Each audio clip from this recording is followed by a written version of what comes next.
প্রাকৃতিক প্রকৃত সৌন্দর্য খুঁজে পেতে হলে গ্রামের নির্জন পথে হাঁটা অত্যন্ত জরুরি। গ্রামের প্রকৃতি যেখানে আকাশটা সবসময় নীল এবং মনটা সবসময় শান্ত থাকে। গ্রাম বাংলা আমাদের মনের অশান্তিকে দূর করে এনে দেয় শান্তির আশ্বাস। আপনার হাতে যদি সময় থাকে তাহলে অবশ্যই একবার হলেও গ্রামে এসে ঘুরে যাবেন।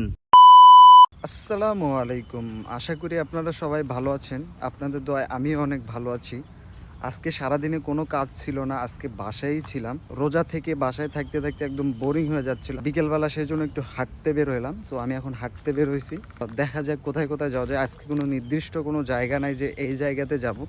সো আজকে দেখা যাক কোথায় যাওয়া যায়। ভিডিওটি স্কিপ না করে দেখতে থাকুন। আমি প্রথমে রওনা দিয়ে দেই অজানা এক গন্তব্যে। জানি না আজকে কোথায় যাব, তবে আজকে আপনাদের খুব সুন্দর একটা জায়গা থেকে ঘুরিয়ে নিয়ে আসবো। তো চলুন যাওয়া যাক। এইটা হচ্ছে আমাদের এলাকার নদী আর কি। আমাদের এলাকায় ওই পাশে একটা, এই পাশে একটা নদী আছে এবং এইটা একটা নদী। এইটা হচ্ছে আমরা বলি মরা নদী আর কি। এইটায় তেমন পানি থাকে না, এইটাতে তেমন পানি থাকে না। এটাই শুধুমাত্র যখন সিজন টাইম তখন পানি থাকে, আর তাছাড়া পানি থাকে না। এখন সিজন টাইম না, সেই জন্য এখন ধান গাড়া হয়েছে, এখন পানি নেই।